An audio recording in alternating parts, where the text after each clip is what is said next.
عزیز سامعین و سامعات، دین اسلام کا شامل و کامل نظام حیات تکریم نسواں کی تعلیم دیتا ہے، جبکہ قبل از اسلام عورت کا تصور تحقیر پر مبنی تھا۔ نیز تکریم نسواں تعامل رسول کی روشنی میں اس عنوان کی وضاحت کے لیے مدعو ہے فضیلت ثانی سے سارہ تبسم بنت الطاف الرحمن جامعی۔ آپ آئیں اور اپنے منفرد انداز سے اپنی تقریر پیش کریں۔ السلام علیکم ورحمۃ اللہ وبرکاتہ۔ الحمد للہ رب العالمین والصلاة والسلام على رسوله الأمين، أما بعد فقد قال الله تعالى في القرآن المجيد والفرقان الحميد بعد أعوذ بالله من الشيطان الرجيم بسم الله الرحمن الرحيم يا أيها الناس اتقوا ربكم الذي خلقكم من نفس واحدة وخلق منها زوجها وبث منهما رجالا كثيرا ونساء وقال النبي صلى الله عليه وسلم خيركم خيركم لأهله وأنا خيركم لأهلي۔ محترم و مکرم باوقار صدر مجلس، سٹیج پر جلوہ افروز مبجل علماء کرام، علم کی موتیوں کو بکھیرنے والی معلمات، علم جیسے لازوال نعمت کو سمونے والی میری پیاری بہنوں، آج کے اس سالانہ مشترکہ اجلاس میں جس موضوع پر لب کشائی کے لیے آئی ہوں وہ ہے تکریم نسواں تعامل رسول صلی اللہ علیہ وسلم کی روشنی میں۔ معزز سامعین و سامعات، عورت معاشرے کا ایک جز، نصف انسانیت اور اعلیٰ شرافتوں کا مجسمہ ہے۔ عورت دنیاوی و اخروی کامیابی و کامرانی کا سبب ہے۔ عورت معاشرے کی بنیاد اور خاندان کی عمارت ہے۔ عورت نہ ہوتی تو اس عالم رنگ و بو کی تصویر بہت ہی بے رنگ اور بے نور نظر آتی۔ عورت دنیا کا بارونق اور خوبصورت پھول ہے۔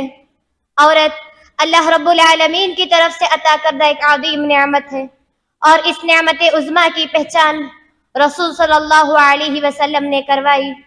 کیونکہ رسول صلی اللہ علیہ وسلم کی بعثت سے پہلی قوموں میں عورت مظلوم تھی، نہ اسے میراث میں کوئی حق حاصل تھا، نہ وہ شوہر سے کسی طرح کا مطالبہ کر سکتی تھی۔ ہر قسم کی بڑائی صرف مردوں کے لیے ہی تھی، اس میں عورت کا کوئی حصہ نہ تھا، حتیٰ کہ عام معاملات زندگی میں بھی مرد اچھی اچھی چیزیں خود رکھ لیتے اور بیکار چیزوں کو عورتوں کو دے دیا کرتے تھے، جیسا کہ سورہ انعام آیت نمبر 129 میں اللہ کا ارشاد ہے وَقَالُوا مَا فِي بُطُونِ هَذِهِ الْأَنْعَامِ خَالِصَةٌ لِذُكُورِنَا وَمُحَرَّمٌ عَلَى أَزْوَاجِنَا وَإِن يَكُن مَيْتَةً فَهُمْ فِيهِ شُرَكَاء۔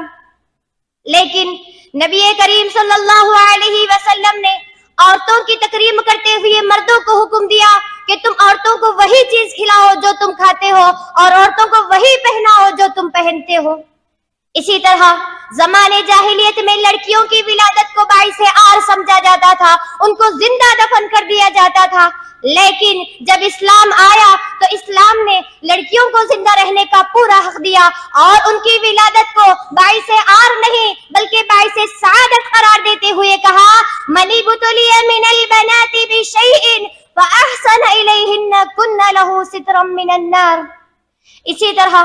اسلام نے وراثت کے تو احکام میں مردوں کے حصے کو تعین کرنے کے لیے عورتوں کے حصے کو بنیاد بنا دیا اور اس کے ساتھ حسن سلوک کرنے کا حکم دیا۔ صنف نازک پر اس شریعت نے جو توجہ دی ہے وہ بے مثال ہے۔ معزز سامعین و سامعات، زمانہ جاہلیت کے متعلق مختصراً کہ اس دور میں عورتوں کو جانوروں سے ہی بدتر تصور کیا جاتا تھا، لیکن جب اسلام کے حیات آفرین کرنوں کا ظہور ہوا تو سب کی بالعموم اور عورتوں کی بالخصوص مکمل زندگی ہی بدل گئی۔ کل جس عورت کو ذلت و عار کا سبب سمجھا جاتا تھا، آج وہ عورت دخول جنت کا سبب بنی۔ کل جس بیوی کو شوہر کے ساتھ جلا دیا جاتا تھا، آج اس بیوی کو پہلے شوہر کے وفات کے بعد دوسری نکاح کی اجازت دے کر اسے زندگی عطا کی گئی۔ معزز سامعین و سامعات، دین اسلام عورتوں کی عزت و تکریم کا خاص خیال اس طرح سے رکھا کہ دنیا کے اکثر متمدن قوموں کے یہاں عورت کے انسان ہونے کا یا تو انکار کیا جاتا تھا یا اس میں انہیں شک تھا، لیکن اسلام نے انتہائی وضاحت کے ساتھ اعلان کر دیا کہ عورت بھی بالکل مردوں کی طرح ایک انسان ہے، جیسا کہ سورہ نساء آیت نمبر 1 میں اللہ کا ارشاد ہے، یا ایھا الناس اتقوا ربکم الذی خلقکم من نفس واحدہ وخلق منها زوجها وبث منهما رجالا كثيرا ونساء۔ معزز سامعین و سامعات، رسول اللہ صلی اللہ علیہ وسلم ہمانہ ہی سے تکریم نسواں کیا کرتے تھے۔ نبی کا عورتوں کی تکریم کا اندازہ اس بات سے لگایا جا سکتا ہے، بخاری کی حدیث ہے، صحابی رسول نے پوچھا من احق الناس بحسن صحابتی، تو نبی نے 3 مرتبہ کہا امک، اور 4تھی مرتبہ ابوک کہا۔ اسی طرح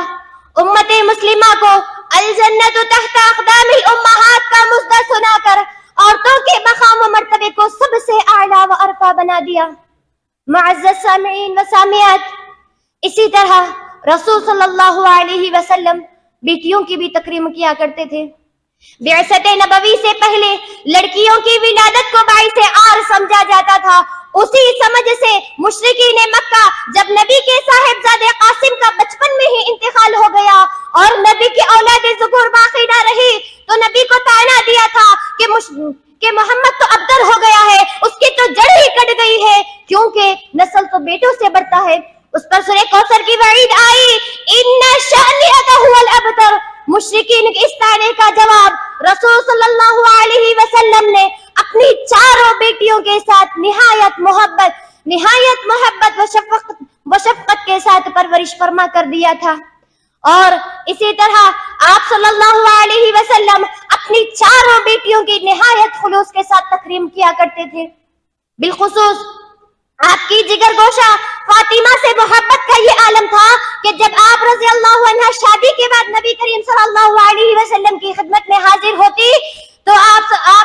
صلی اللہ علیہ وسلم ان کے لیے کھڑے ہو جایا کرتے تھے، ان کے لیے جگہ کو چھوڑ دیتے تھے، اپنی چادر ان کے لیے بچھا دیا کرتے تھے، اور آپ صلی اللہ علیہ وسلم اپنی اس بیٹی کے لیے بضعۃ منی یعنی میرے جگر کے ٹکڑے کے الفاظ تک استعمال کیے، اور فرمایا من اذاها فقد اذانی، جس نے فاطمہ کو تکلیف دیا تحقیق اس نے مجھے بھی تکلیف دیا۔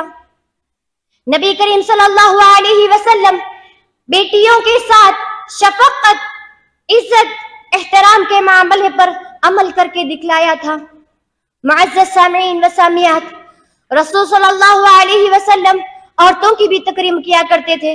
زمانے جاہلیت میں بیویوں کے ساتھ غلاموں کا سا رویہ کیا جاتا تھا، لیکن نبی کریم صلی اللہ علیہ وسلم عورتوں کی تکریم کرتے ہوئے فرمایا خیرکم خیرکم لأہلہ وانا خیرکم لأہلی۔ اسلام نے صنف نازک کے ساتھ جو رعایت کی ہے، نبی کی ازدواجی زندگی میں اس کی زندہ تصویر نظر آتی ہے۔ آپ ازواج مطہرات کے ساتھ نہایت نرمی، مروت، صبر و تحمل کے ساتھ کام لیا کرتے تھے۔ معزز سامعین و سامعات، اسی طرح نبی کریم صلی اللہ علیہ وسلم جب وادی حنین سے کوچ فرما کر مقام جعرانہ پر جلوہ افروز ہوئے تو آپ صلی اللہ علیہ وسلم کے سامنے قیدیوں کو پیش کیا گیا، تو ان میں سے ایک عورت جس کے چہرے سے نجابت کی کرن پھوٹ رہی تھی آگے آئی اور کہی یا رسول اللہ، میں آپ کی رضائی بہن ہوں۔ آپ نے پہچان لیا کہ واقعی یہ میری رضائی بہن شیمہ بنت حارث ہے۔ تقریباً آپ صلی اللہ علیہ وسلم نے ان کے لیے چادر کو بچھا دیا، انہیں اس پر بٹھایا اور دعائے خیر کرنے کے بعد کہا اگر تم پسند کرتی ہو تو میرے پاس رک جاؤ، ورنہ اپنے قوم میں واپس چلی جاؤ۔ معزز سامعین و سامعات، نبی کریم صلی اللہ علیہ وسلم صرف اپنی بیویوں، اپنی بیٹیوں، اپنی بہن کے ساتھ ہی نہیں بلکہ تمام عورتوں کی تکریم کیا کرتے تھے۔ جیسا کہ ایک سفر کے موقع پر نبی کریم صلی اللہ علیہ وسلم نے عورتوں کی تکریم، عورتوں کو کانچ سے تشبیہ دیتے ہوئے فرمایا رفقا بالقواریر، کانچ کو نرمی سے لے چلو۔ اسی طرح تعلیمی میدان میں نبی کریم صلی اللہ علیہ وسلم عورتوں کی بات کا لاز رکھتے ہوئے خصوصاً ان کے لیے ایک دن کو مختص کیا تھا تاکہ وہ بھی نبی کریم صلی اللہ علیہ وسلم سے براہ راست صحابہ کی طرح تعلیم کو حاصل کریں۔ الغرض رسول صلی اللہ علیہ وسلم ہر موڑ پر عورتوں کی تکریم کرتے ہوئے ان کے حقوق انہیں دیے، لیکن آج مغربی تہذیب بھی عورت کو کچھ حقوق دیتی ہے، لیکن عورت کی حیثیت سے نہیں، بلکہ یہ اس وقت اس کو حقوق دیتی ہے جب وہ ایک مصنوعی مرد بن کر ساری ذمہ داریوں کا بوجھ اٹھانے پر تیار ہو جائے۔ لیکن نبی کا لایا ہوا دین عورتوں کو ان کی حیثیت سے ہی عزتیں اور حقوق دیتا ہے، لیکن افسوس صد افسوس آج کل کی عورتوں نے اپنے مقام و مرتبے کو، اپنی عزت کو کھو دیا ہے۔ اسلامی تعلیمات کو چھوڑ کر غیروں کے رواج کو اپناتے ہوئے بازاروں، پارکوں، ہوٹلوں کی رونق بنی ہوئی ہے،